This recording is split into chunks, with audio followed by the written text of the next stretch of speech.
Hello and welcome to Geek Addicts, the pop culture podcast where we talk about all things geek. My name is Matt.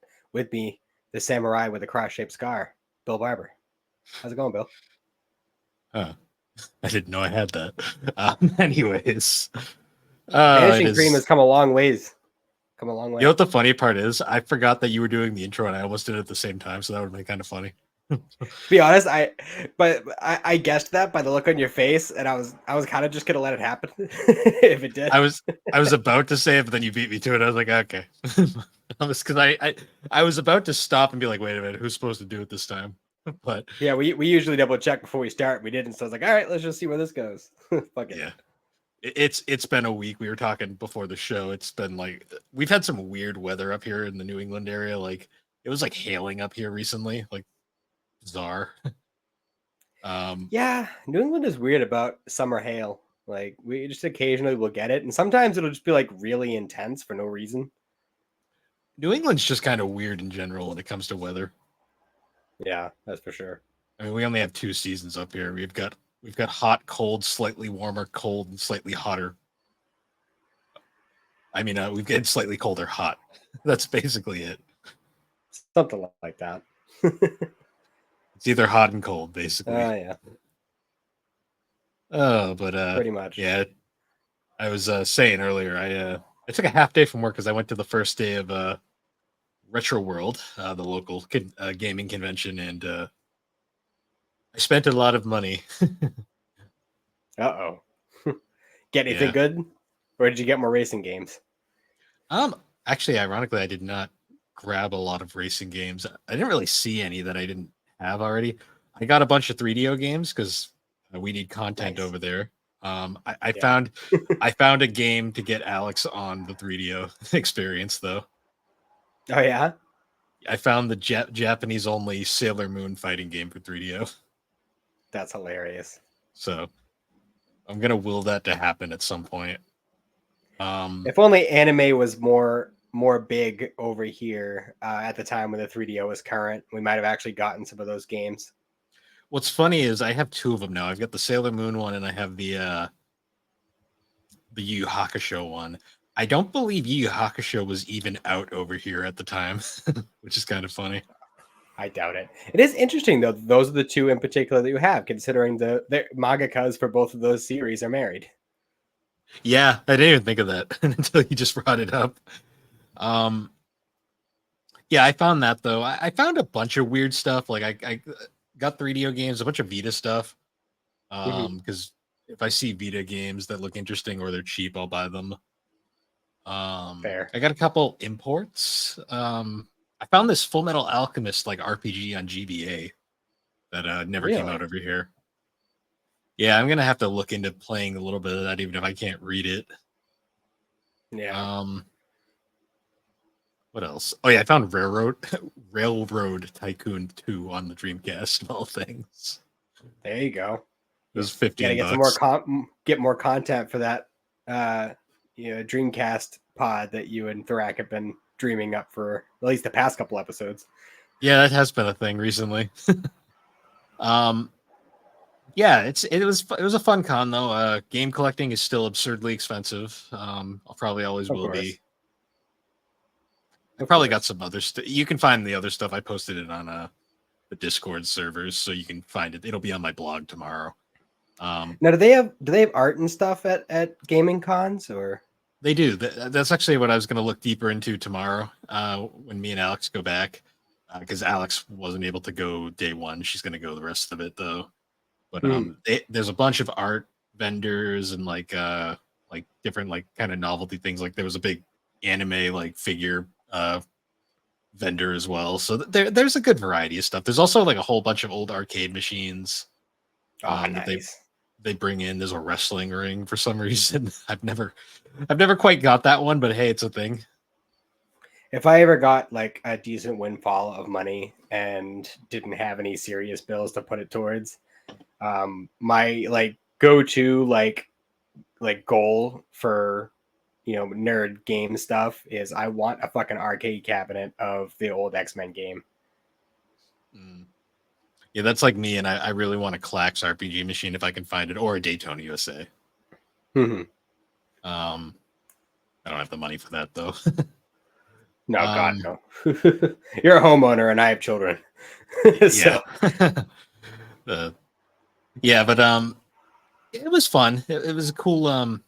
They're doing it 3 days this year, which is like a first for the con. So a lot of the vendors were trying to adjust to that. yeah, makes sense. Um, I always say though, my favorite part, because I'm a seasoned veteran of the collecting, as they say these days. It's really fun to see like the first time collectors come in because they have such innocent like views on it, and it's always really fun to see the different perspectives. The ones who are in it for Mhm. the right reasons, not the people who are just trying to make a buck by flipping. Yeah. Um, You but know, I yeah, guess I hadn't really thought about it, but I guess you would be like among the first wave of like retro collectors because before you, those games weren't really retro; they were more current. um, I'm definitely part of the early. I'm part of the. I'm probably part of the first wave of like the Instagram era collectors. Um, Well, I know because I collectors mean, obviously existed before that, but I mean the games are still relatively new. yeah, I Like mean, I they weren't considered retro really. Like we were just moving into like 3D era when we were kids, so like, you know what I mean? yeah, it's interesting because like I got into it at like the perfect time, like because I always start. I've told the story a few times, like in like either like the collecting stories, um, videos, episodes we do over on GNC, or when I guest appeared over on a fellow network show member, Dave over at Remember 64. His first one of his first episodes he did, I guested on, and I talked about the collecting journey and stuff. Mhm. Um, it was like 2009, and that was just such a different time for collecting. Like no one really knew a lot of the stuff was rare because like there's certain systems that are just always expensive. Like the Sega Saturn is always going to be absurdly expensive. Mhm. Um, Nintendo was currently like the market was going through its NES SNES phase because the game collecting scene is always very interesting. Like the Nintendo stuff kind of is like the it goes through cycles. Like there was a point where all it was all NES games were like collectible, then it was all Super Nintendo stuff. Now we're getting out of the N64 era, and now it's like GameCube stuff is the hot ticket items. Mhm. Then Sega stuff is like hit or miss. Like Saturn, Sega CD32X. That's always been expensive. Dreamcast is now starting to get really expensive. Um, and then PlayStation is the more interesting one because like a lot of PlayStation stuff kind of just stays where it's always been. Like the RPGs are obviously kind of expensive on the original PlayStation and PS2. Yeah. And then Xbox is probably the most interesting. Excuse me, because most original Xbox like no one cares about it, and all the games are super cheap. And then 360 is like hit or miss. A lot of 360 games are super cheap as well, but there is some expensive ones now. Yeah, it seems like Xbox is like the one I guess you could call it like franchise or line of consoles that doesn't really seem to I mean, I'm sure eventually that'll change, but like pretty much throughout Xbox's entire existence, it's the prices have really only gone down for most of it. Well, the difference between say Xbox and Nintendo is Microsoft like the original Xbox, like despite being technically a failure of a console compared to the PlayStation 2, because let's face it, the PlayStation 2 murdered everybody that generation. Um, In every generation. well, the PS3 360 era, technically the Wii one. Um, Well, no, and I'm then that, saying the PS2 specifically murdered every generation. well, yeah, I mean that the Switch is close. The Switch has been very close. Well, the Um, Switch is versatile, that covers all the the, bases. the DS almost beat it. Like the DS was very close, but in terms of consoles, yeah, the PS2 is kind of this untouchable force. Um, but yeah, I think the reason why Xbox stuff has stayed so cheap is Microsoft printed a lot of Xbox games that didn't sell. Mhm. The reason why GameCube is so absurdly expensive right now was the GameCube didn't sell well at all in reality when you look at the numbers. So there's like already not a huge supply, and the demand is so high that it's basically everything is yacked up ridiculously with GameCube right now. Which is really funny too, because like I never had an N64 growing up, but I had a GameCube and I had like nothing for games for it. I just kind of collected dust. I don't even know what happened to it. I think I might have traded it in at a GameStop. Not Yeah, 100% sure. back in the day when GameStops just had GameCubes up the wazoo. I got mine for $5 because it was broken, apparently. Gotcha. I plugged it in, it wasn't broken. They were just dumb at the GameStop. It's about right. Yeah. But yeah, I've read a bunch more Dr. Slump this week. Nice. I think I'm only on like volume 3 right now, but like I read like a good 5, 6, 7 chapters before I go to bed most nights. So nice. I'm chipping away at that. But at the same time, like as much as I'm enjoying it, I kind of feel like I want to break it up with a different manga so that I'm not just binging off Dr. Slump, and then I'll be like, oh shit, well I have no more Dr. Slump now. You know what I mean?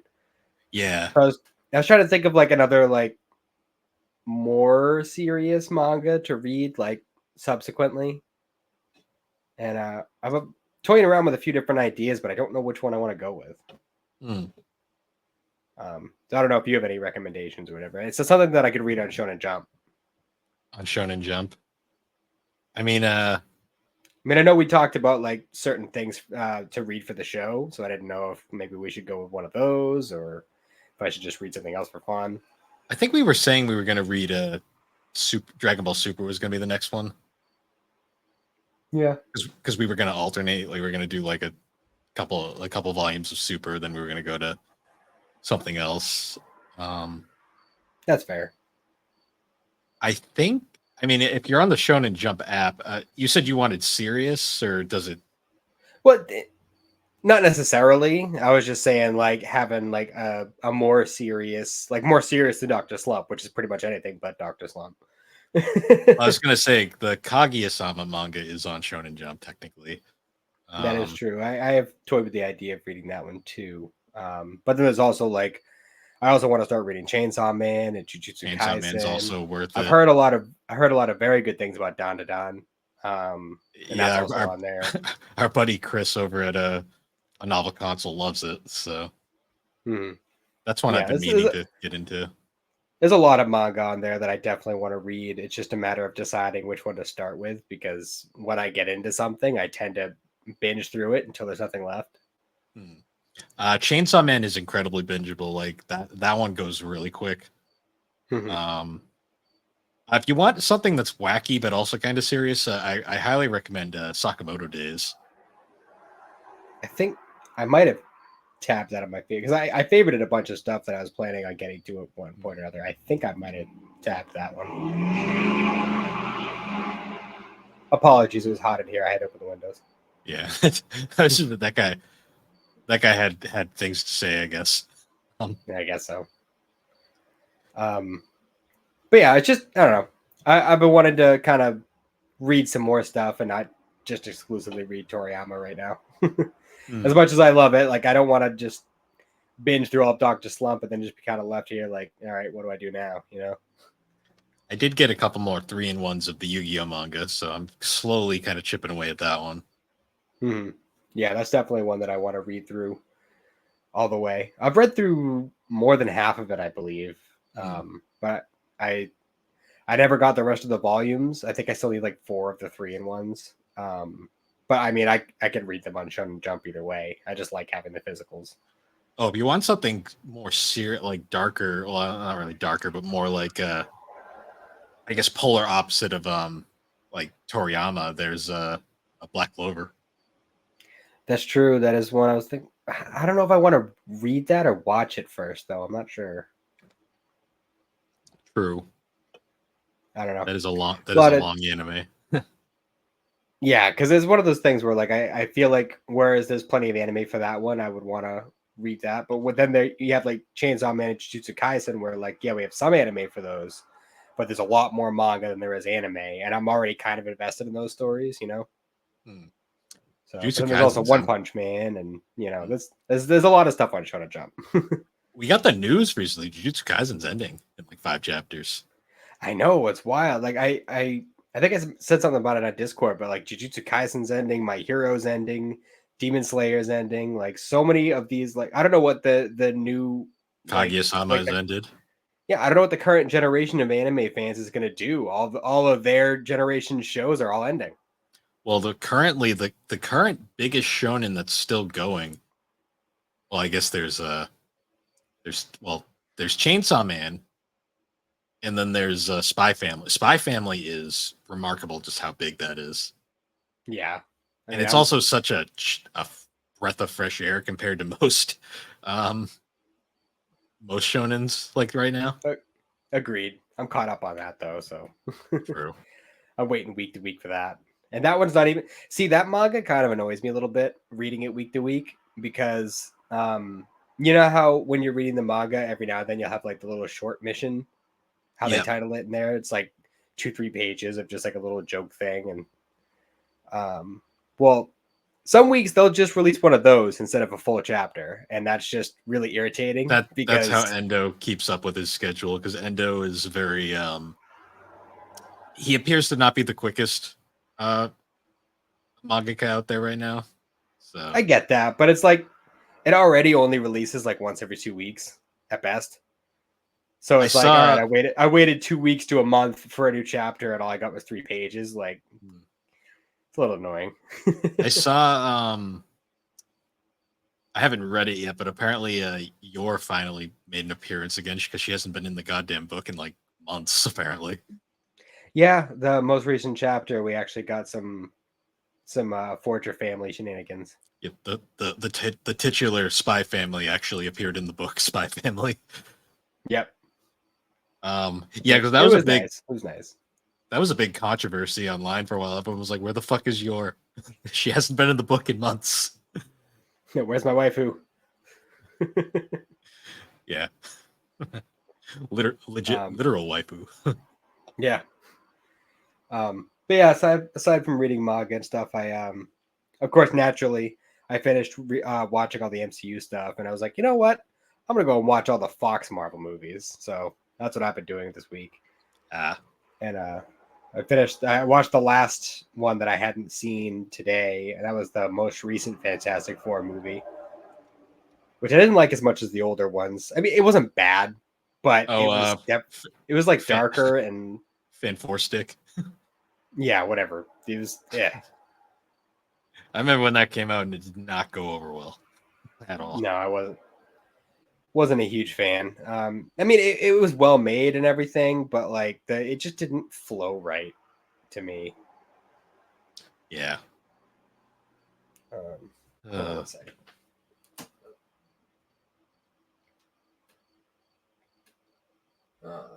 That's annoying. Fucking pop up just appeared over the screen. Oh, goddamn technology. Yeah, it's annoying. I can still see your face though, so it's okay. I just can't see mine. But yeah. Other than that, nothing else super crazy in the news. Fucking Daredevil is a serious time capsule with that soundtrack. True. I don't know when the last time you watched that movie was, but holy shit, like the fucking like early 2000s emo music was real in that movie. Yeah, it's like watching one of the old Dragon Ball movies with all the fucking new metal. That's what it reminded me of. Yeah, it was wild.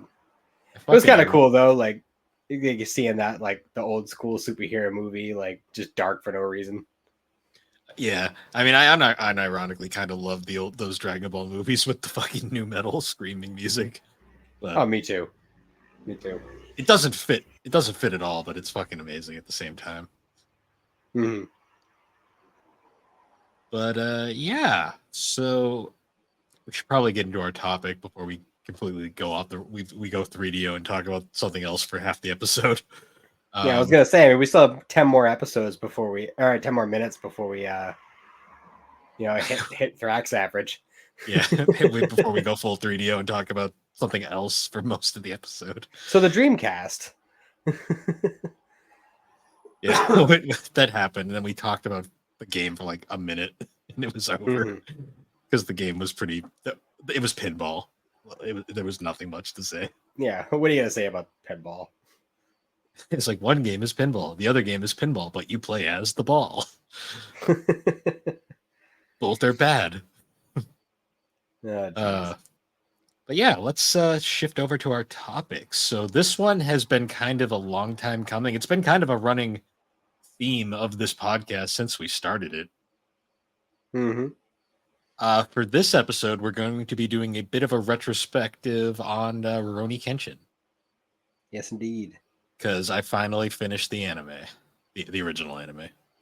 It's really funny because it is really true. Like it has been like an overarching thing throughout the entirety of our podcast because we did our first live action on the first of those movies. That was our third episode, I believe. Mm-hmm. And ever since then, you've been watching the anime, and it's been a bit since you started it. It's it's almost a full year. There was a very large gap in between finishing season 2 and starting season 3. So, understandably, for obvious reasons that we'll get to. And I think since we started, the new version has finished its first season, and the second season is very close to being on its way. Which I am very excited about. Hopefully, that will do well, and we will get proper conclusion of like the Shishio arc. So yeah, for sure. Because let's face it, the quote unquote adaption of the Shishio arc in Reflections was kind of ass. I'm not gonna lie. Oh, you mean the no, Shishio is the mummy guy. Right. Not Shishio. I forget the guy with the glasses. I don't know his name. His Kenshin's ex-brother-in-law. Yeah. That guy. Which is a whole thing in itself. If you only watch the original anime and never watched the OVAs or the live action movies, you didn't even know he had a brother-in-law. No, because it comes out. Yeah, it kind of comes out of nowhere. Yeah, because the series is pretty straightforward for its first 2 arcs. The Tokyo arc and then the Kyoto arc, I believe. Mm-hmm. And then it goes completely off into like other territory. See, the first season of the show I thought was really interesting because it pretty much was almost entirely 2 and 3 part stories. For that first maybe like 20-30 episodes. And I liked that structure a lot because it was really digestible, I feel. And the show is actually really wholesome at its core.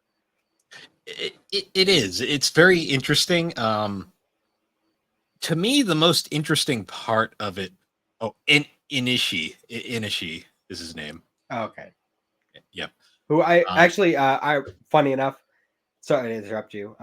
In the live action, I believe he is played by the actor who plays Zoro in the One Piece live action. That's pretty good. I still gotta watch both of those, but but yeah, so I guess like we'll start with, so I'm only just like kind of casually into the manga at the moment. I'm trying to read through most of it because I want to get to the Inishi arc, the final arc, just to get the proper conclusion of the story. But I have seen all of the 96 anime with the good dub, not the shitty Sony dub. Media blasters all the way. Good old Anime Works. And I've seen the 3 OVAs.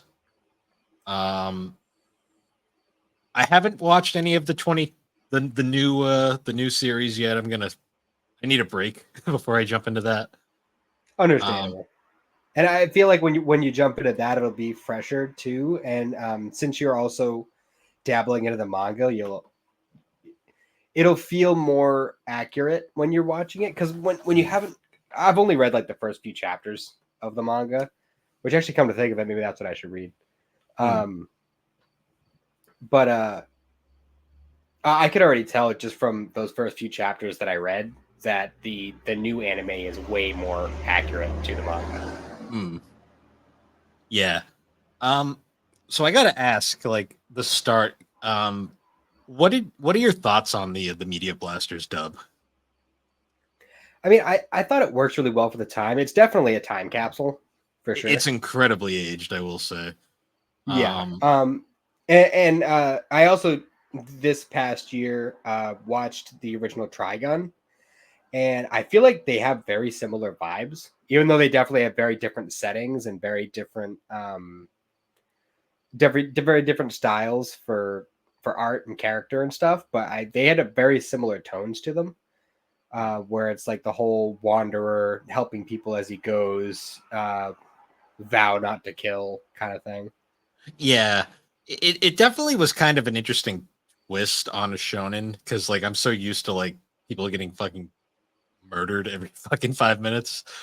Um, Or people looking like they're getting murdered and then they just get up an episode later and like, oh man, that was rough. And they walk away. yeah, Rurouni Kenshin's interesting because of the whole idea that Kenshin doesn't kill. He essentially has, because his whole gimmick is the reverse blade sword. He essentially has it's basically a club that he just bashes people with. Just a hunk of metal. Pretty much. I mean, I like the idea that like the way that sword is designed is that like it's kind of like a it literally is a reverse blade sword because like he doesn't use the sharp end, but if like he fucks up, that sharp end's going right at him. So, Yeah. which is a very Um, interesting. The movie actually, the live action actually played with that a little bit. The show not so much. Um, mhm. I think the show kind of forgot about it half the time. To I be think I honest. think the remake played with it a little bit too. Okay, I got to read more of the manga because I'm curious if the manga also did. Um, I have to assume. I have to say though, like the one thing that I'm also kind of hesitant to watch the new series is I'm just so used to Richard Castano as like Kenshin. Oh, see, I don't mind the Kenshin voice change Well, as much. not Um, Castano, Cancino is his name. yeah. I don't mind the Kenshin voice replacement as much. Hmm. Because I think that is it Howard Wong, I think is his name. Yeah. Who plays him in the new one. I think he does a good job. It's more so like Sanosuke and especially what the hell's his name? I don't know why I'm blanking on it right now. Oh, the little guy. Saito. Oh, Saito. Oh yeah, because he's Steve Bloom, isn't he? Oh, no, not Steve No, Bloom. That's Shishio. Shishio. Yeah. Um, no, I don't remember the name of the guy who played Saito in the Media Blasters dub, but his voice just fits the character design a lot more for me. Because in the Media Blasters dub, he has more of like kind of a raspy, like Hmm. I don't know how to describe slippery, like kind of like a slippery voice. You know what I mean? Like Yes. he has the kind of voice that says like this guy is shifty, which fits with his character. In the remake, he has like one of those deep, gruff, like Chris Sabat type voices, and that just Hmm. does not sit well with me at all. Oh, he was Kirk Thornton in the original. Okay. Well, wow, that's interesting. I didn't even notice that.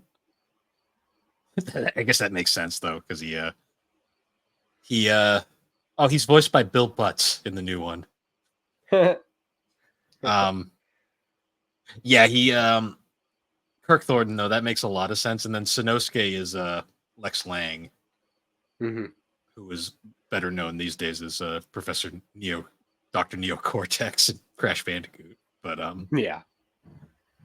Um, but yeah, I mean, like I said, some of the voice changes I don't like as much. Kaoru was a lot less annoying in the remake. well, to give Karu some credit in the '96, that was just like the style at the time. No, and I totally get that, but it gets old after 25 90s anime with the same situation with the lady character. You know what I mean? Yeah. See, this is why I like Inuyasha so much because Kagome was a trendsetter. Sure. She she actually stood up for herself half the time. Yeah. Um, Uh, and then I liked Uh, Yahiko, is that his name? Yep, Wendy Lee, I believe, was his voice actress in the original. Yeah, in the remake, I don't remember the actress's name, but I believe it's the same actress who plays Boruto. Maybe. I know not all of them have announced who they are for reasons that we've. Everybody knows the situation involving the author, so we're not going to dive into that again. Yeah, But yeah, yeah, there's a lot of the actors for the new series. Initially, none of them were announced, and a lot of them came out eventually. Basically, confirmed who they were, but it's still not all of them yet, so it's a little up in the air. yeah. Which I don't know. It's just kind of bizarre to just be like, oh yeah, I'm just gonna go ahead and hide my name on this project. It's like I don't know. I just feel like if you feel that strongly about it, then why do it in the first place? But whatever. I don't think it was their choice. I think that was the studio's choice because that's why a lot of them came out and announced it after. True, but again, if you feel that strongly about it, why do it in the first place? That goes for the studio too. Yeah, I mean, there's. I'm amazed it's getting a season 2 because they tried to bury the fuck out of it. Well, I mean, it's one of those. It's one of those series that just has staying power. I mean, Well, that's the worst part about it is like I always tell everybody, I'm like, this is. I know the whole idea of separate the artist from the art is it's not the easiest thing for everything. Some people have a tough time with that. This is one of the few cases where like I think the story is so good that like you kind of have to separate the artist from the art. hmm, I for mean, sure. I went out of my way specifically to buy all of my manga secondhand Yeah. just so he got Well, I none of mean, my money. don't you technically have to now? Because I don't think they print it anymore. Well, yeah, I'm pretty well. You can still buy like new old stock that's like still out there. Like you can go That's to a good. Newberry Comics and find like the 3-in-1s brand new still. Um, Gotcha. I found a guy on eBay who was selling his entire collection, and I just bought it. So Convenient. yeah, but that's one way people have been doing it. But yeah, we're not going to dwell on that for too long. People know, and if you don't, you can look it up and make your own choice on that matter. Yeah. Um, Well, diving back into the story for season one, which of those little like 2 to 3 episode storylines did you like the most, and why? um, so I really like the I forget his name, but the guy with the weird like pseudo powers, the one that kidnaps Karu. Oh, the one from the movie. The movie adapted it, and it was in the show. Ironically, the show he was a much creepier villain. Oh, for Um, sure. Like whatever, like the art style they used for him, like made him like he almost looked like a zombie or a vampire or something. mm. Yeah, and it was I really like that arc just because that is a very effective arc because it really does show like Kenshin almost kills in that arc. Hmm. Like he gets so close, and Karu has to snap him out of it. Um, And it's probably the closest he gets in the series. honestly, like he turns the blade around, he's about to do it, and then because Karu's straight up dying in the corner the whole time because she's got that weird like mental thing going on. Yeah, Um, she's like suffocating. She has like a deer in the headlights kind of situation with like the hypnosis thing he had going on. yeah, this show plays the whole like there's a really thin line between like because this show is very much for the most part very like natural, especially in its fighting choreography. Um, but it definitely sits on that edge of like the line of like where it goes into the fantastical at times. Hmm. For Because sure. some of the fights are like okay, yeah, I get it's supposed to be practical, but Kenshin's like jumping like through the air and flying at times, and I'm like, okay, Yeah. sure, we'll go with this. Hmm. Um, another really good arc too is the one where there's the rich kid that wants to learn the sword, and Hmm. he ends up he chooses a master who's this complete obvious villain, and he doesn't get it at first, and this guy's just using him for all his money. Yep. That one's pretty good. There's a lot of like these really small kind of like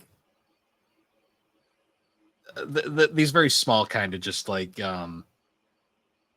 not super deep, but kind of like they're just kind of familiarizing you with the characters Yeah, rather than for sure. having a giant overarching plot. Because that's the thing about the first season is there really isn't a huge overarching plot yet. I'd say the closest thing is probably when what's his name? The Seki Hotai guy. No, not Seki Hotai. What's the other one? The ninja guys. The leader of them. Yeah, I'm blanking on it. It's been a while since I watched the series. Uh, I know who you're talking about. I can't yeah, remember the names though for the life of me. yeah. That it is kind of in a way because it sets up for the following arc where he kind of becomes like a bigger villain. Mm. But also it's kind of a weird situation with him because he's like a villain, but he's not a villain. He's more of an antagonist, really. Yeah, He's more doing it for like the classic like samurai armor honor kind of thing rather than maliciousness. mm. There was a few filler arcs too in season one. Like there was the whole arc with that the lady pirate. Yeah, I like that one. That That one was was all good. right as filler goes. I was actually kind of bummed that was filler because I was looking forward to reading the manga version of it. I'm like, oh, guess that ain't happening. Yeah, yeah, that was a pretty Um, fun one. there was a lot of added characters for the anime too that aren't in the manga. Like there's the whole like the doctor and like the two like little girls that just appear all the time. Yeah, although think they are included in the remake as well. Are they? I haven't So watched it yet. maybe they just don't show up until a little bit later in the manga. I'm not sure. Um, I will say though, there is a lot of slapstick humor in this that I'm not sure ages as well as like a more modern anime. Like whenever Kenshin gets hit with something, he makes this like ooh sound like all the time, and it's like yep. okay, you get very like you're gonna hear that a lot. Like Richard Casino like really gets into it at times. Oh yeah, he hams it up. Oh yeah, Excuse me. there's so many points too where like Kenshin's not doing anything and he just gets lumped into like whatever Yahiko and like whatever the bullshit going on is, and then Karu he ends up being the target of Karu's rage. Yeah, he's just like doing the laundry or the shopping or whatever, and he just gets sucked into whatever's going on. Oh, there's a great one where like Yahiko's doing his like shtick of calling Karu ugly for some reason, and like she goes to beat him up, and then she just beats Kenshin up for no reason. He wasn't even doing anything. He was just there, and it's like, all right. It's 90s shonen, all right. Oh yeah, they definitely play it up because from what I've seen, it's not nearly as present in the new series. Yeah. Like Karu is a lot more properly characterized. Oh, for sure. I did like the little mini arc. It might have even just been one episode, but when Yahiko gets the little crush on the girl that works at the restaurant, Oh yeah. Oh, and she's I being love like the heckled by she's getting heckled by the gangsters or whatever, and like he's like kind of like subtly trying to ask for advice about how to fight multiple enemies, and but then later on in the episode, you just see Kenshin and Sanosuke are like hiding on the roof, ready to jump in if he needs them, and like Yahiko catches on to them, and like they're just like making insect sounds, pretending like they're not there. yeah, that was good. Also, I love the owner of the restaurant that he always visited has this stereotypical for some reason like whenever they want to do like whenever it's they dub like a character who has a specific Japanese like dialect, they always give them like the Southern Belle like accents for no reason. Oh yeah, which is it's always great. just funny to me. That character is great too Mm-hmm. because There's a lot of really fun characters. there is the characters are really well written. Like there's also the when we get introduced to Megumi, there's the whole like love triangle arc between her, Karu, and Kenshin, but Kenshin's completely oblivious to everything. He's just there. Yeah, he has that typical shonen protagonist Well, indifference when it comes to sexual anything. well, we find out later why he's not quite interested, but well, not really paying attention more than anything. Because he's got some baggage that Oh yeah, that you don't even know. What's hilarious is like this baggage doesn't become a thing until nearly halfway through the manga or the story, essentially. Even like the whole like baggage regarding relationship, you never find out about that during the anime. You need to watch the OVAs to learn about that. Yeah, because we'll get to it when we get to season 3, but there's a certain filler episode that I'm like, wow, they completely pulled this out of their ass, not even realizing. So if I'm being totally honest, I don't remember a ton from like the Shishio arc, and I especially don't remember much from the filler arc. I just remember the Christian arc being rough. The Christian arc is rough. I will say, like, what's funny is with the season 3. Well, I guess we'll get into it now because it's completely non-canon the entire way through. Um, Basically, the show caught up to the manga, and they had to wait for more manga to be written. So they tried to stretch the show out with filler, and the filler was so bad it got the show canceled. Which is rough. It's pretty bad when it's that bad because like even Naruto didn't get canceled for its filler, and Naruto's filler was usually pretty bad. Naruto at least like would space it out, and they'd have canon stuff usually at least somewhat close. This was a legit entire 26 episode season of nothing but filler. Yeah, that's true. Which, unless you're like Dragon Ball Super with that entire like section of filler one shots, you got to have really good storytelling, or else it's gonna flop hard. Yeah. See, I don't mind one shot filler episodes. Those are fun. But like when you have like an entire like arc, like if I have to sit through like 3 hours of a filler arc that I'm not into at all, then that's bad.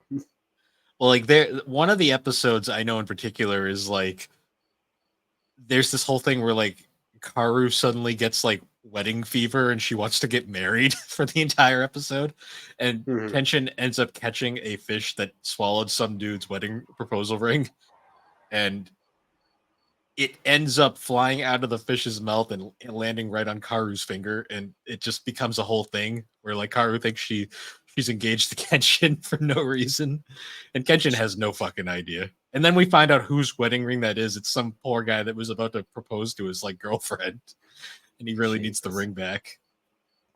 It's about right. Yeah. And then they have to break it to Karu that they need to give that ring back. There was another filler arc too, wasn't there, where it was like all based around feng shui? Yeah, that happened. That was pretty bad too. Yeah, I think I blocked a lot of that out of my mind. it's just so bad. Like it completely goes nowhere. There's that whole arc involving like that weird. There's like 2 religious arcs actually in like that thing, because there's the first one and then there's like a later one with like this anarchy symbols everywhere and shit. Or like the satanic star, and I'm like, this is just bizarre. Yeah, that's got filler in the 90s. Yeah, I mean, the Kenshin season 3 is bad. Like it is. Damn, it's not surprising this bombed hard. Yeah, well, I warned you. Yeah, but I had to finish it. I had to at least know, because if I just had left it, I would have been very It would have always been. It would have nagged me that my tracking apps would have just never been finished. They would have been ended at the end of season 2. That's fair. Yeah, going back though, we should cover the Shishio arc a little bit. It's because that's like considered the best arc in the series. Oh, for sure, and for good reason. Oh yeah, well I mean it's essentially like the main villain is Kenshin's successor, who got like burned to a crisp to the point where like he somehow lived, and like now he just radiates heat. It's the Yeah, weirdest. like for some reason, being set on fire means that he's like permanently has like a consistently rising temperature, and if he doesn't keep it in check, he'll just burst into flames. Yeah, it's bizarre. It kind of reminded me of the guy that becomes like Naraku in Inuyasha. Ironically, also Steve Bloom. Was that Steve Bloom? Yeah, I thought that was Paul Dobson. Oh well, I meant Naraku. No, I thought Naraku was Paul Dobson. I'm fairly certain that was Steve Bloom. I will check it after the episode, but I don't know. But yeah, like Shishio he's definitely the most interesting villain so far because I still haven't read the final arc, Mhm. but he there's a couple cool parts that happen throughout this. Like there's the whole like Henshin. Well, basically it starts off where like the leader of like Japan at the time gets fucking murdered, like in his wagon, Yeah, it was and that like Kenshin's old. I don't know if he was like a superior during the revolution or if they were just like buddies or something. But I know he was trying to get Kenshin to come and work for him again hmm. right before he was killed. It's interesting too because he was a pretty significant character in the first season, and then like he just gets killed like so early on in during that so early on during the second season that you're like holy shit. Mhm. Um, and then Kenshin basically after that he's like all right I have to go now to deal with this, and he just straight up leaves, and like you get that iconic scene of like him basically leaving Karu in the forest with the fireflies. Yeah, it's super dramatic. I mean, it's probably the most like on like par part of like the series, like where it's super dramatic, but it makes sense. Yeah, but then she's like grief stricken in bed for like Oh a yeah, week after she that. goes through like this like traumatic like post traumatic stress disorder. It is like completely just out of it for Catatonic, pretty much, and then Megumi has to basically like slap the shit out of her to get her back to normal. pretty much. Um, I will say though, I kind of felt bad that Megumi just gets left behind during this arc and has to stay home while the rest of them go Yeah. to meet up with Kenshin. I liked Sanosuke's like little training arc leading up to like the big confrontation in Kyoto. Mm. Yeah, that was a cool. That was cool. Like, Sanosuke is just an interesting character in general. Like Yeah, I definitely like him a lot as a character for sure. I love his big dumb sword that gets fucking forgotten after one episode, and then he just punches everything to death after that. I love when he's introduced and like he's fighting Kenshin and like he's like, "How do you keep dodging this sword, this great huge badass sword?" And he's like, "Dude, the sword's so fucking big, you can only swing it two ways." Like, Oh, of course I can dodge it. Like, what are you talking about? it was also like dull as shit too. Like it was completely a useless weapon. It was mostly just a giant sword. That's all it did, Just a giant hunk of metal. pretty much. I also like how Sonosuke is always like trying to skip out on his tab too at the restaurant. Yep, it's just a freeloader. Pretty much. Well, he freeloads there. He freeloads at Karu's house, the dojo, basically anywhere he Yep. can. Love the one time he actually like paid for everything was because he had ulterior motives.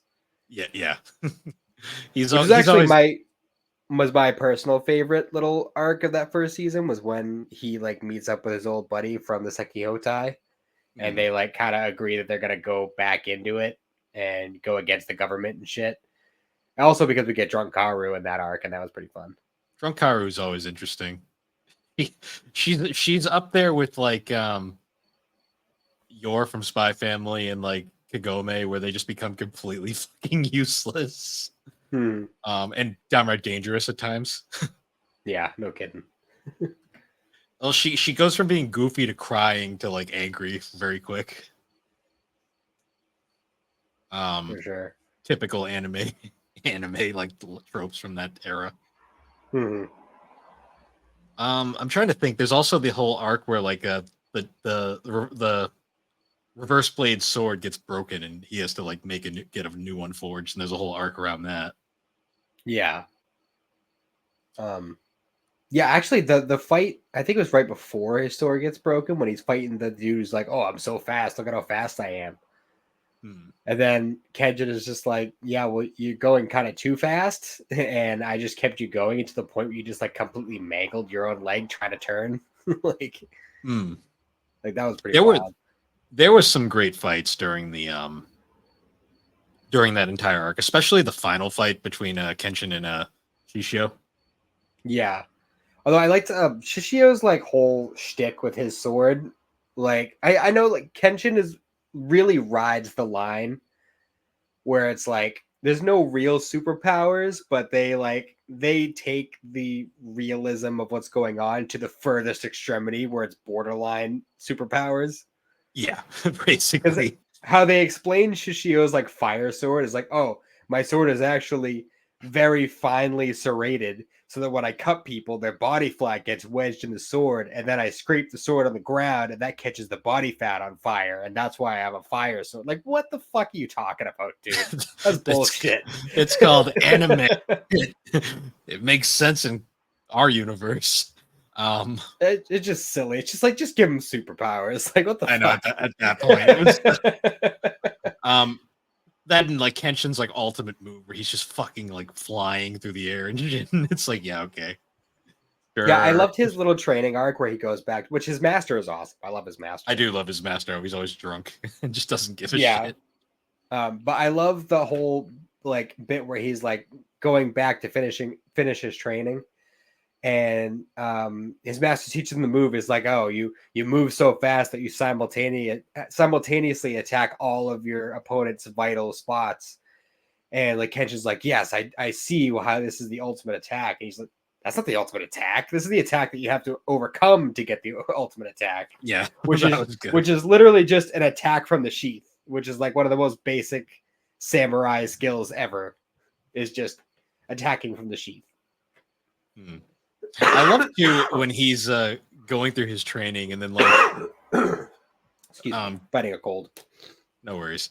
I love like when he's going through his training and then Karu, because they all get on the boat and chase after Kenshin after Karu stops like crying about it.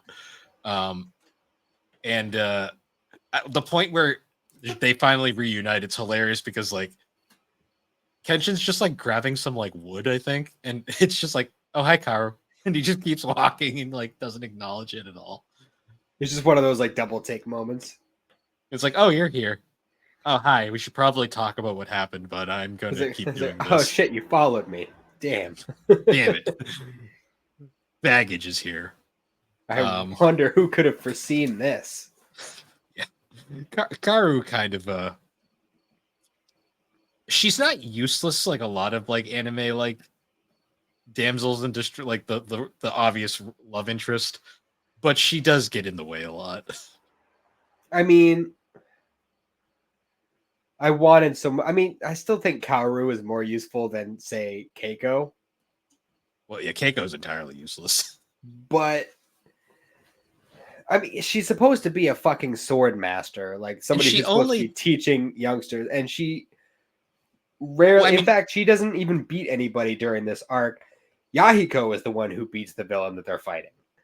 Yeah, that annoyed me a bit because, like, Karu is... the few times Karu actually does use a sword and actually like fights, she's very proficient. But it happens like twice in like the entire show. And they're always using the bamboo sword, which I mean, I get the point of the Kamiya style, like why they use bamboo, but it's just like, come on, like, yeah, it's very if I had a nickel for every time her sword gets cut in half, yeah. Yahiko's as well. Basically anyone who isn't Kenshin. Well, at least in Reflections, he inherits the reverse blade sword eventually. Yeah, it's like the one good thing in Reflections. but that's not canon. So true. We'll get to Reflections because oh boy, I got a lot to say about that movie. I bet. Yeah, So I did actually like so Shishio is actually like one of my favorite villains in like anime, like just from like a concept, because he is a great villain, but he's also kind of likable as a character. Yeah, for sure. Because he was done dirty, for sure. Well, yeah, like the whole reason he's the way he is just because he got basically screwed over by. He's been kind of like the way I saw it is he's kind of like an extreme interpretation of what Kenshin would have been if he had stayed as the Hakusai. Yeah, they make a lot of comparisons between the two for that. Because we said earlier, he is literally Kenshin's direct replacement after Kenshin decided to stop being the the Badasai, the assassin essentially. Mhm.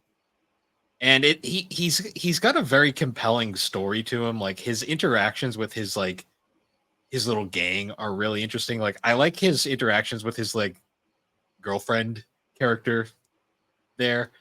The one who's basically like always by his side, but I like the fact that like she like loved him so much she like legit like uses like lets him basically kill her just to get attack Kenshin one last time. Yeah, I bet just ride or die for sure. Oh yeah, that scene was super like dark, but also like really like fucking effective. Like when like you think he's done, and then like Kenshin's over there doing like he's borderline Gokuing it, where he's thinking about like sparing him, and then fucking surprise, nope, and it's like okay, saw this coming. Yeah, for sure. I'm gonna coin the term Gokuing it, where the hero tries to spare the fucking villain Yeah. and it I don't backfires. know. I don't know, man. There's just there's a lot of things about that arc that I like, but I just wish we had more of a conclusion with that original anime. Yeah, hopefully the new anime we get that, because right after that it's literally into filler hell. Like there's also the filler where it's like there is the filler episode where it's like all these misfortunes are happening, and it's like they have to they have to like it's like this guy that's like he's like trying to get them to like he's trying to extort them for money basically by causing all these misfortunes. Like they have like the well that goes bad at their house and all this stuff. Mhm. There's that one. Oh, there's also the Kenshin, like the fake Kenshin that was running around. That was interesting. Oh yeah, the other fake Batosai. Yeah. Or was it the other Batosai? There's a lot of people who pretended to be Batosai. My favorite thing was like where he's like, "Look, I have the X-shaped scar, and it's on his arm," and everyone's like, "Kenshin, your scar's on the wrong place." He's like, Kenshin's like, "Guys, no." He's just immediately like, "Really, guys?" Yeah, that one, I as dumb as it was, I did find that whole arc amusing. See that one was kind of endearing. See, if that was like in the middle of like the actual stuff, that would have been fine. But because it's just in this like shit show of like bullshit, Mhm. yeah. Also, the final episode of the show, were you also put off by like how the animation change is so fucking drastic? Honestly, it's been so long since I watched the end bit. It, I it honestly could not tell you. it's like this completely just like nothing episode where like Karu just wakes up and Kenshin's gone, and he's at the beach and she runs to go be with him, but they use like realistic water, like actual like video footage of water in the background for like the ocean, and it looks so fucking weird. Oh yeah, they Like did. There was a point when they were doing that with anime, and it was just a really jarring visual. it looked horrendous. Like it was Yeah. bad, but like because they were it was kind of like a because from what I read, the final episode was done after the series got canceled, and it was basically it was only on like the final VHS for the series when it was released, and then they put it on the box set. But it it like it's completely tonally different than everything that was going on. Its animation's completely a different studio entirely. The voice actors are the same. Like they used the Media Blaster cast, which was nice. But it literally just does nothing, and then it just ends, and it's like, bye, see ya. It's so bizarre. Wasn't it like a thing where she like wakes up and thinks they started wandering again? And Yeah, and then like she yeah, chases after him and hugs him at the beach, and then they kind of just they end it there. But I'm too distracted by the fucking ocean in the background because I'm like, why? Who thought that was good? You think with like everything that had happened throughout the series, both filler and canon, like especially after like the Kyoto thing, like like if he was gonna leave, he wouldn't just dip. Like he'd say Yeah, something. He said something. He said something last time. He would say something again. Like it's funny too because he's literally just taking a walk on the beach. Like he's not even leaving; he's just walking on the beach. the bro can't even walk out to go take a piss without her running out screaming his name. Yeah, that girl's down bad. as they Yeah, say. she is clingy. Yeah, she is. She sure is. But Um, and well, speaking of, we oh, missed a lot of characters, didn't we? yeah, we completely didn't even talk about the Waban group. That was the name. That's right. Yeah, we And didn't we talk about the girl, the what's her girl that name? gets introduced during the Kyoto arc. She's very annoying. That's all I'll Yeah, say. the voice actress that they chose for that character, just it was so grating of the years. Oh, Misao. Misao was her name. Misao, yeah, yeah. Voiced by Phyllis Sampler. I don't know who that is. I don't know a lot of these actors. Like I know a few of them, but like, yeah, I've never heard of her. She was very annoying though. Nothing against Yeah. the actress, just that was the time. I mean, yeah, it was definitely a style that a lot of um, anime voice actresses went with for their characters. Yeah, I think the character itself was fine. Um, I like the whole ninja thing that she had going on. It was mainly like the voice direction that I had the issue with. it was the early days of like anime voice acting, where like this before Funimation really started the whole like proper in-house stuff, and the only real like the most professional guys at the time were like the Ocean Group, but they were expensive, and that's why not a lot of people used them. And even they had a tendency to be pretty cheesy. Well, I mean, I mean, the original Dragon Ball, like Funimation's first go around was pretty cheesy as well. True. Um, Even ADV was pretty cheesy as well. Anime and dubbing in general was just kind of a cheese fest. Yeah, for sure. Um, oh yeah, that's another filler episode where like they visit them in Tokyo, the Aniwaban group, like both her and Ayashi, the quote unquote villain, later hero, like ally guy. Aoshi, that was his name. Aoshi, yeah. He Aoshi. he like comes to visit them at the thing, and him and Kenshin just all the girls go out to go do something, and Yahiko and Sanosuke have to go creep on them because anime at the time, funny.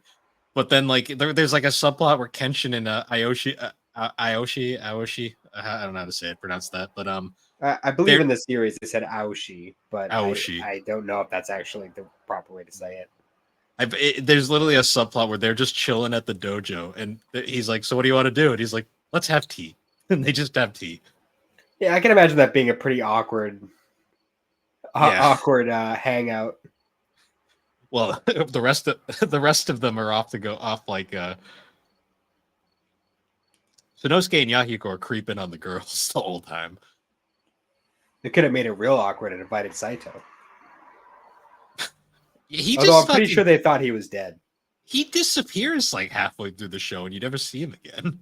Yeah, it's like he has his big fight towards the end of the Shishio arc, and then you see him, I think, at the end of the arc, and he's just like, all right, I'm gonna dip now, and then you never see him for the rest of the series. Yeah, because he doesn't appear in the filler at all.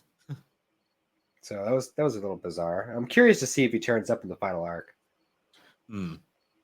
Um, we should before we move on to the OVAs, we should talk about the music of the series because the music is like one of the things that most people are definitely they are not as big a fan of the new series.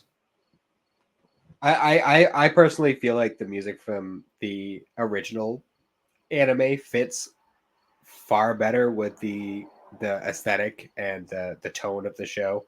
It's very traditional, and I feel like that works way better with this like a classic samurai type show. Like the theme that plays very early on in like most of season one into season two, like whenever like Kenshin appears, like that very like kind of like it's a lot of wind instruments and like kind of very flute heavy, but like it's kind of like Kenshin's theme whenever he shows up. Yeah, they're like do do do do do do. Yeah, that song's iconic. Like all the background stuff's great. Like it is a very fitting soundtrack. But I will say we've made the joke in the past. What the fuck is Freckles? Dude, that is just like the most bizarre song I've ever heard in my life. And that says a lot because anime songs, a lot, especially in the 90s, had a lot of nonsense shit in them. But the Freckles took it to a whole nother level. Well, what's funny is before, so there's two other intro like themes in the series like later on, but both of them are kind of, they're just fine. Like they're not, there's nothing remarkable about them. Freckles though is like, what the, Freckles starts with that really hard like 90s guitar riff, and then it cuts to the drums, and then it's like and it's like, It what? has like that really like nasally high pitched singer The in both both the the English and the Japanese. What's hilarious is that they start off with an English version, and then halfway through they just give up and just use the Japanese one for like the Yeah, rest of it. I wasn't sure if it was like that on DVDs too, because I watched it on my a hard drive, because I we did like a little data exchange with some friends because we all had hard drives and different shows and stuff. So I believe I got mine from my friend Matt, and yeah, it was. I didn't know if it was just because I got it that way or if that was actually how it was in the series, but that was really No, bizarre. they drop the English one very fast. Like they only use it for like the first like I think like 20 like 13 episodes or so, and then it's just Japanese one for the rest of it. Which is really Um, funny because it's not like the English is any better than the Japanese. Like I they're like both pretty how, much on par. I mean, I like the English one just because you can understand the lyrics and how fucking cheesy they like. The lyrics to this song are literally brushed against those freckles that I hated. So life goes on, and I heave a little sigh for you. It's heavy, the love I would share for you, but it dissolves like it was just a sugar cube. Like what the fuck? Yeah, it's pretty wild. Like There's a lot more of them, and they get goofier and goofier as it goes. it But really does. Like I remember I was watching the show with my wife a while back. We ended up falling. You know what? I think it's because the what we were watching it on got rid of the show. I think it was when Max made when HBO Max made the big change mhm. and they got rid of a bunch of their anime stuff because I believe that's what we were watching it on. But yeah, I remember her and I were watching it. We actually sat and watched the opening song for the first time. And I don't think I ever actually did that before that. And that was when we both were just kind of like looking at each other like, what the fuck is going on? Well, because it starts out fine. Like that guitar riff is like, it's like, all right, yeah, this is 90s. And then it's just like drum beat, like clap, clap, clap, and then straight up like sugar cubes and shit. It's like, what? Yeah, I, it was bizarre. I won't lie though, it is insanely catchy. It's memorable. I'll give it that. I Like, certainly never forgot it. it is like the definition of a earworm where like it just worms into your head and just stays there forever. For sure. Amelie actually did a cover of it, which is kind of epic. I can imagine. She goes pretty hard with all of her covers. She does, especially the One Piece film Red covers, because she plays the main antagonist slash the singer of all the songs in the movie. So she did Oh, actual English versions of the songs, which was kind of cool. no kidding. I wasn't aware of that. I still haven't seen Film Red yet. I need to get around to it. Film Red's a good one. It's not my favorite. I prefer Film Z, but Film Red was good. Fair. Speaking of films or OVAs, because there actually is Rurouni Kenshin, the motion picture, but I've never actually seen that. I saw like the first 5 minutes of it, but all the voices were different, and that threw me off, so I stopped watching it. Yeah, like every dub is fucking different in Rurouni Kenshin. It's weird. There's so many There's like fucking dubs. there's like 6 separate casts for the series. It's ridiculous. Although both the Sony and Media Blasters dub have the same Kenshin, because it's Richard Casino in both. But That he's must have been somehow, confusing for him because the scripts were very different. yeah, like he's really good in the one, and then he sucks in the other one. It's weird. I kind of wish they had just kept him for the remake. It's just go all the Yeah. way. Why not? Well, if you want a really funny like A funny thing, Karu's voice actress is now Komi's mom, and Komi can't communicate. That's wild. Yeah. She's aged quite a bit, but it works for what she does now. But she's forever 17. Yeah, she is. I think that's how old Karu was. So, Yeah. um, but okay, so the OVAs, there's three of them. There's technically more, but we're going to talk about just the ones that matter. Um, so there was Trust, Betrayal, and Reflections. Which Trust and Betrayal is kind of like a 2-part special. It's basically one giant movie that they just cut in half. Mhm. So these ones were handled by ADV, and they still use like the Samurai X like naming scheme rather than Rurouni Kenshin for whatever reason. Mhm. But yeah, Trust and Betrayal are very interesting because they are actually the next official like canon stuff that would have been covered after the end of the Shishio arc, where they do like the backstory of Yeah. Kenshin. And I have to say, I really did like these two. It goes really hard. It does. It's the same animation studio that did that final episode of the 96 show. I think it's Studio Dean actually did them. But animation wise, it looks pretty good. Very violent. Like Kenshin actually Oh, kills in this. extremely. Because this is when he was still like deep in his Batosai days. And they go real deep with the violence. There's blood. It's wild. Oh yeah. Like we get his whole backstory is tragic where he was just a little kid that was like in this like slave camp basically of like and like all these women were like protecting him and he basically had to witness them all get fucking murdered before he was rescued by his master at the time. If I remember correctly, he had to hide under their corpses. Yeah, like that definitely does. Kenshin's got a lot of trauma involving like the women in his life. He hides it pretty well, though. Yeah, you wouldn't know it until until you see this movie. For sure. So like we kind of like see his whole like rise into becoming the Batosai, like the assassin that he is, and like we get that iconic like scene where he murders a bunch of these uh were they like soldiers or were they like samurai? I wasn't really sure. I I think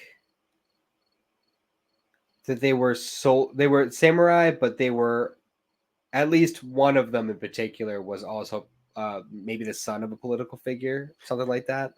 I know they were important, or at least that one guy was important. Well, yeah, because the one, aside from just the particular thing that we're gonna get to.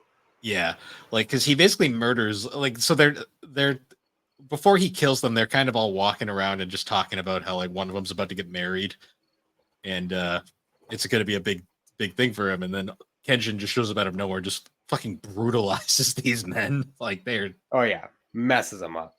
dead in a second. The one though that was significant, he fights back a little bit, but still hopelessly gets murdered. Yeah, I had no chance. But he does. If you recall the live action when I said that was important, now you know why. Yeah, because he actually does manage to get a hit on Kenshin, and he actually gives Kenshin one half of his cross-shaped scar. Which I thought was an interesting character thing, like how he gets the scar, Mm-hmm. and how it's like a kind of a weird magical scar that bleeds when he's in like when he's going through trauma, basically. Yeah, like refuses to heal. And I love the fact that like he murders this guy and then immediately like gets like as he's leaving he encounters this woman who we find out like shortly after was the fiance of the guy that he murdered. yeah, And she just completely just takes him to an inn and like doesn't even question it. yeah. And then so as it goes on, I believe actually the guy who was assassinated at the beginning of the Shishio arc, I believe, pretty much was like came to the conclusion that Kenshin was kind of losing it and he was getting way too deep into the murderous like stage of the Batosai stuff. Pretty much becoming what Shishio would have been. Yeah. And he kind of like tells that woman to be his wife to kind of temper him down a bit. Well, because before that, like, there's like the scenes of them, because he takes her to the inn, and then because she basically, after her fiance is murdered, does she ever find out Kenshin's the one that killed him? I believe so. I In never fact, really could tell. I think she knew that from the start, because we find out later on that she was also hired to kill him by like the opposing side. Right. Because I remember, like, when she takes him to the inn, because she basically has nowhere to go now. She ends up working at the inn, and like, there's that really fucky scene where like they're all like eating, and they're all like, "Hey, Kenshin, where'd you get the prostitute?" And it's like, dude, like, if I want to check her for diseases, and I'm just like, I'm like, fuck. Like, I get it's that era of Japan where it was different, but like, it's like, damn, they were fucking, they did not give a shit. Well, it's also really jarring too, because it like you watch it after watching this really like nice wholesome 90s samurai show, and then all of a sudden it's like, hey, prostitute. Yeah. Better make sure you don't get the sif. Yeah, it was like just bizarre. Like, I get it, Very different tones. Very different tones. yeah, just one of those goofy, like, weird shifts, because this show is dark, like this one in particular, like these movies, like straight up murder. Like, Tomo's her name, that's right, Tomo. She is very much a Shrinking Violet character. Yeah. Like, she's like in a perpetual state of misery, basically. Yeah. But then like obviously like as they live in together, and they're kind of like having their little peaceful Life. like separation from all the craziness going on in the country. They do form a bond and ultimately do come to love each other, which causes a lot of complications. Well, yeah, because we get visited by he gets visited by her brother at one point, and her brother immediately hates him. We find out more As about you that will. later. Also, like, she has that. I like the way Kenshin discovers the knife that she has on her at all times. Yep. Which is interesting there, and like how like he comments like, "Hey, you didn't take your knife with you this time." Just casually. Yeah. I will say, like, the dub for this movie is not great. Like, this is one of ADV's weaker dubs, I'd say. Kenshin's voice was okay, I guess. Well, I mean, when you set it next to the series, it's not awful. Like, Nah, it's basically like, it's passable. the way I saw it is it's essentially the same voice if it had less personality, which I guess kind of makes sense. Yeah, in context, it makes sense for him to be like that. We should get into the whole betrayal part, though, which is kind of a double betrayal in a way, because like he gets betrayed by the guy who was like his like quote unquote buddy the entire time, but he actually sold him out. And then at the end, like, when Tomo leaves, he goes after her, and the most tragic scene in this is the scene where like Kenshin's fighting out there, and like he ends up basically accidentally killing her. Right, because I think she jumps in the way, like Reen style.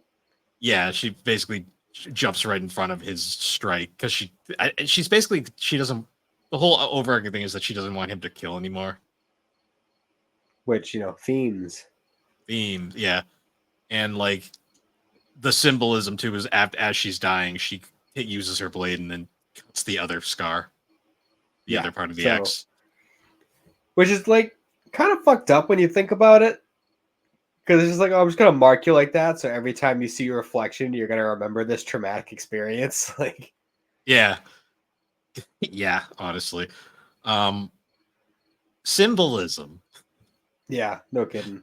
But it is kind of a nice full circle from how it starts with him killing her fiance and stuff. Yeah. It's kind of crazy though that he was married this whole time, and it just never gets brought up at all during the series. Yeah, no kidding. Um, I mean, I 'Cause don't know. I don't know how much of that was thought out because I know that story wasn't told in the manga until way True. later. So that might not even come up with that at first. Tomo is a weird character because she's kind of like a relic of the series, like because she doesn't have much personality. She's like symbolic more than anything. Yeah, for sure. Because she was the start of Kenshin's like shift from assassin to wanderer. You know what? I think I goofed. I don't think that wasn't the guy who was killed at the beginning of the Shishio arc because I believe at the end of Betrayal, Shishio kills the guy who Right, sold yeah, him out, that's what happens because he does get killed there. and that was the Um, beginning of Shishio's Batosai career. yes, because the movie ends where like they go into that final battle and Kenshin agrees to do it, but he's done after that, and then it basically ends where Kenshin is now the Wanderer. Yeah, Um, which all told, Trust and Betrayal was a really good story. I think it that is, was the best Kenshin product we got. I think like which is really as sad, but true.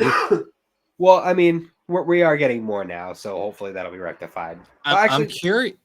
that's I'm debatable because the live actions are really good too, honestly, I think the live actions are the best Kenshin product we ever gotten personally. which is Um, wild when you think about it. besides the manga, but yeah, it's interesting because like the Trust and Betrayal is really good. I'm actually curious how they're going to cover Trust and Betrayal in the new series. I'd Um, imagine they would cover it where it would have been in the manga, or which is maybe pretty they'll much do a right. movie. Maybe I mean it's pretty much right after the Shishio arc, the Kyoto arc, I should say. So I don't know how it takes place in the manga because I don't know if it's just going to be like, oh, this happened too, or if it'll be like a side, or if it was like a side thing in the manga, or maybe like the stuff with the brother-in-law starts and then he flashes back to it. I I'm not think 100% sure. I think that's how it goes. Like I think the arc starts and then it kind of is just a thing that they go over because it's important. Yeah. Um, Kenshin really is hide the pain herald now that I think about it. Like he's Why literally not? the hide the pain herald meme. I'm not sure if I know that one. You ever see the meme of like it's like the old man like holding the coffee mug and he has like just this look of like it's like a really like forced smile and everyone just they refer to it as like hide the pain herald like he's like hiding the pain behind this smile. It sounds familiar. I have to see it. It's a very it's a dead meme now, but it was a very big meme for a while there. It was around a lot. I'd probably Um, recognize it. I just don't know memes by name. true. But Kenshin really is that though, because he's just like hiding like all this trauma behind a smile, Yeah, goofy for sure. persona. Um, so let's talk about reflections. Do we have to?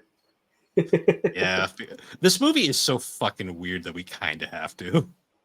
I mean, there are some good things about it, but I mean, I like that it tries to tell the final arc. It does it very poorly, but it tries. it's the only bit of that final arc that I ever got.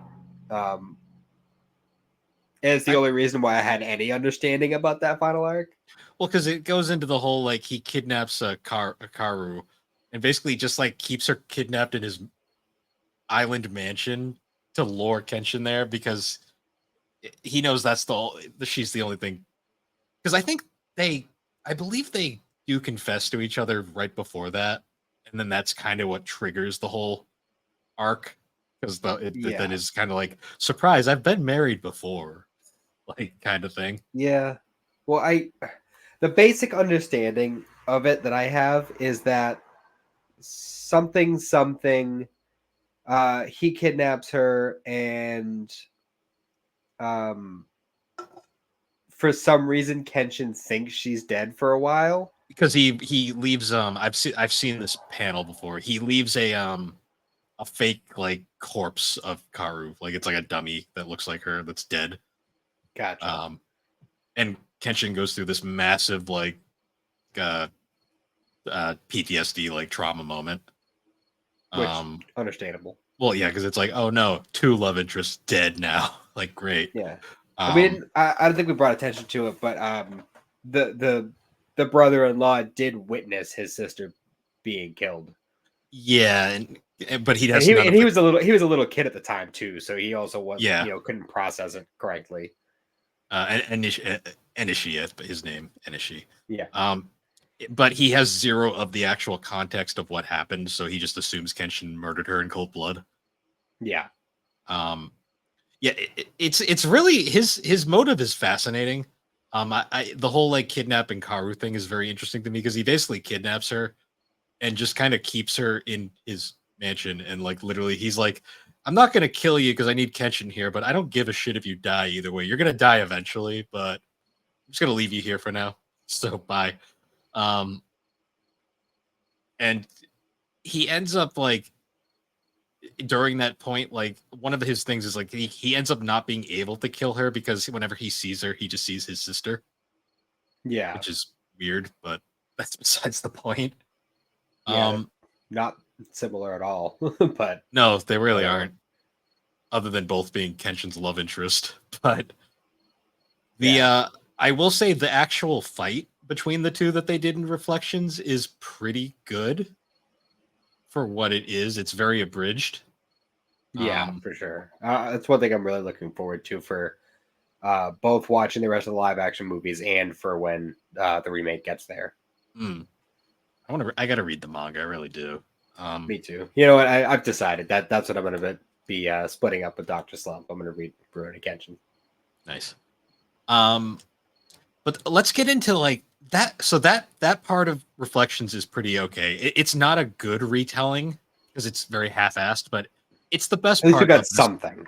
It's the best part of this movie, and it's like this one specific thing because the overarching plot of this movie is Kenshin left because he's dying because he got some weird disease that doesn't make sense, but it just happened. The way they make it seem like he got like syphilis or something, because they play it off like he passed it on to Kaoru, like, and the way that Well, they told the story, it made it seem like it was an STD. well, it definitely passed that way because there's a whole Karu's healthy, he's dying, and then Karu's like, I want to share your pain, and then they fuck, and then she's dying Yeah, after that. yeah, they straight up do it. Like, what the Yeah, fuck? it's not even What subtle. happened to my family-friendly samurai show? And then what's fucked up is like the movie starts with Karu just kind of wandering around and like she's hiding the fact that she's dying. Um and she's just kind of like, hi everybody, hi, going back to the dojo where she like passes out and Yahiko finds her. Um Also like their kid Kenji, I think his name is. I could not. I don't remember. He so for some fucking reason they really wanted him to have daddy issues in this because he Yeah, like just for no reason. he hates Kenshin for some reason but loves his mom, so he's got like it's weird. It's like I have daddy issues, so I'm gonna go to my daddy's master and learn from him. Like, Yeah, and just ignore okay. my family because he's like, my mom's dying but I don't care, I'm gonna go train here. My dad's an asshole, he did that to her. And also for some reason Kenshin and Sanosuke are like on the battlefield again for some reason. Kenshin's just like off in like this hobbit shed up in the woods, and Sanosuke finds him, and he's like, "Oh, I got to get you back to Karu because before you die, because you need to see each other one last time. Oh, but you can't. You're not healthy enough to travel. I'm gonna kill a tiger and give you its liver so you'll live." Yeah, he's like Kenshin's like sitting there in the hot, like muttering to himself, like nonsense. Like he's Oh like yeah, legit losing his mind. That's why I swear to God it's syphilis, because they're like straight up losing their minds. Like, this is. I just want to know where he got it because maybe they should have checked that woman for diseases after all. Well, I think he would have been. Yeah, I know. Does that imply he was cheating on Karu? Who knows? Maybe he just had dormant syphilis for all those years, and it just didn't take effect until later. I don't know. I don't know how long syphilis takes to manifest. We're thinking way too deep into this. Yeah, but Kenshin is so out of fucking character in this movie. Oh yeah, extremely. Like because he's gone for like most of it, and then they find him, and he's like this pathetic, like in this hut. It is like the saddest thing, especially after you finish watching the series, and you're like, "What the fuck happened?" Like, Yeah, this is not the show that I enjoyed. it's not. Yeah, the show that I came to love. Like, this is not that. Like, this is just like a fucking slap in the face. It's like, oh, we're killing everybody, making all the characters. I mean, Sanosuke was kind of cool. I mean, it was nice that he like has that like. They seem to have more of a brotherly bond now than they did during the series. Yeah, for sure. I liked Grown Up Yahiko. Yeah, Yahiko was cool. I like he was handled very well. I think he was actually written more in character than he was in the show because he doesn't just like shit on Karu 24/7 this time around. Well, I think that was just like a stereotype young, Yeah. prepubescent boy thing in an anime at the time. Yeah. Just calling every woman ugly for some reason. Yeah. I remember because like the scene like where like Karu's like basically like she passes out like because that we get a Megumi makes a reappearance and she's like, taking care of her and it's basically like yeah she's gonna die and there's really nothing I can do. It's like all these characters you like they're all dying. Sorry. It's great. That's exactly what I wanted to leave off on the series with. And then like they try to introduce us to Kenji, but he's such an unlikable character because he's just like has no character. His character is he hates his dad. That's it. And also, Kenshin's master still hasn't aged. Still looks like 28. It's all the sake. It's the sake. Gotta be preserving his insides. Pretty much. I did like the symbolism though, where like, because we talked about the actually, did we talk about the crosses? No, that was in Trust and Betrayal. The grave markers. I'm not sure. Because there was there was like crosses where like all the people the women got murdered were buried. Right. His master pours the sake. He's like everyone deserves good sake once, and because they end where like he puts like Tomo's like scarf thing around it after she dies. Mm-hmm. But yeah, I thought that was in Reflections for a minute, but no, that was in Trust and Betrayal. Yeah, no, that was a good scene. Yeah, that was from a good film, not this. The ending is so fucking depressing too. Like, it's just like Kenshin like barely makes it back, and Karu also is like she's like fucking losing her mind and wandering around, and they're both just fucking lunatics out in the street, and then they run into each other, and he just dies. It's like the film ends with Kenshin dying, and like not like a fun death. I mean, obviously, like you don't want your favorite characters to die at all, but there are honorable deaths. There are meaningful deaths. This was just he just died of his disease, and it was just sad.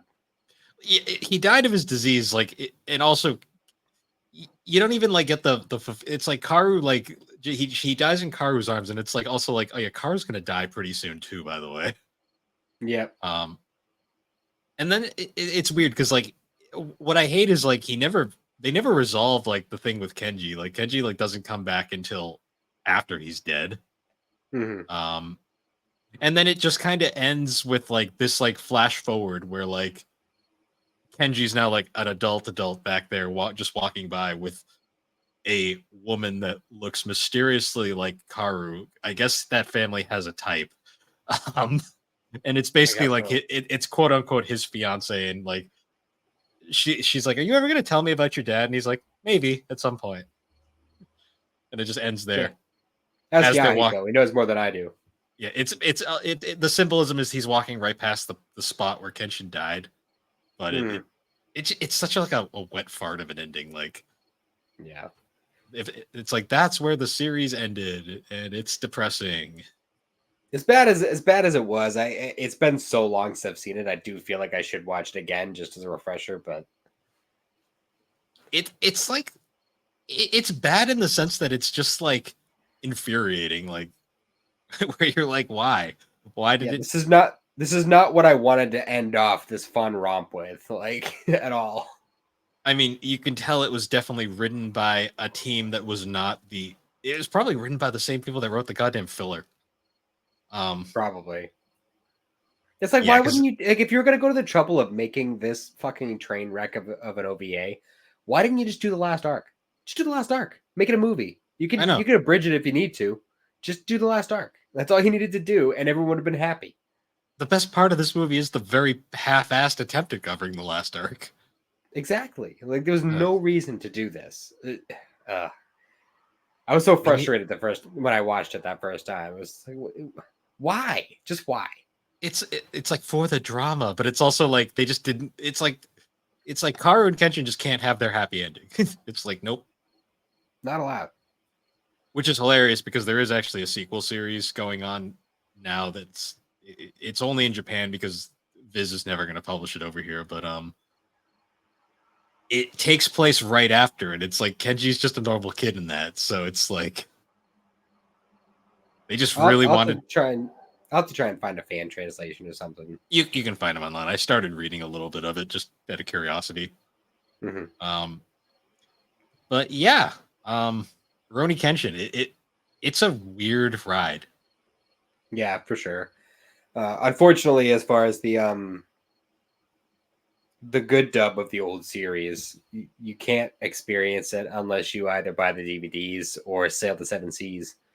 Unfortunately, yeah, because it was only available. The last place it was legally available was Crunchyroll, but Crunchyroll has since dropped it in favor of the new series. Which I don't know why Um, they wouldn't just have both, but whatever. yeah, yeah, honestly, I'm not even sure if they have old fruit baskets up there either. Now that I think about it, Well, if they don't, I know Hulu does. I mean, there's no reason to watch old fruit baskets, but I that's mean, I for a probably will different. at some point, but If you want to get angry, well, I don't know. I think I might just irrationally hate that anime more than I should. Um, fair.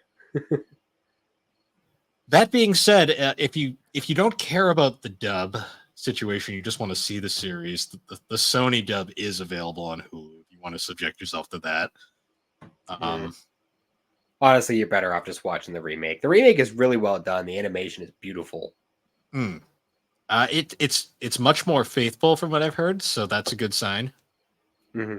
And It's basically the first season pretty much covers everything pre Kyoto. So hmm. It's basically like a Full Metal Alchemist Brotherhood, like Fruit Baskets 2019, essentially, just or Hunter x Hunter 2011. yeah, and we should be getting a season 2 soon. I'm It's really looking forward to it because I really want to see some of that Kyoto stuff mm, with the new animation style. yeah, it's definitely been announced. So it's I think they actually had another trailer dropped recently. Ooh, I don't even think I saw the first trailer. I'm excited for that. Hmm. Yeah, I'm Oh, looking forward to once I once I have enough of a break in between the two, I'm gonna jump into the new series because I'd like to see the differences. I want to see if Um, they give the sword collector guy that same cringy Southern accent. hmm, You remember that guy? yeah, He had like the weird like warbly blade that was like half sword, half whip. yeah, it was a weird.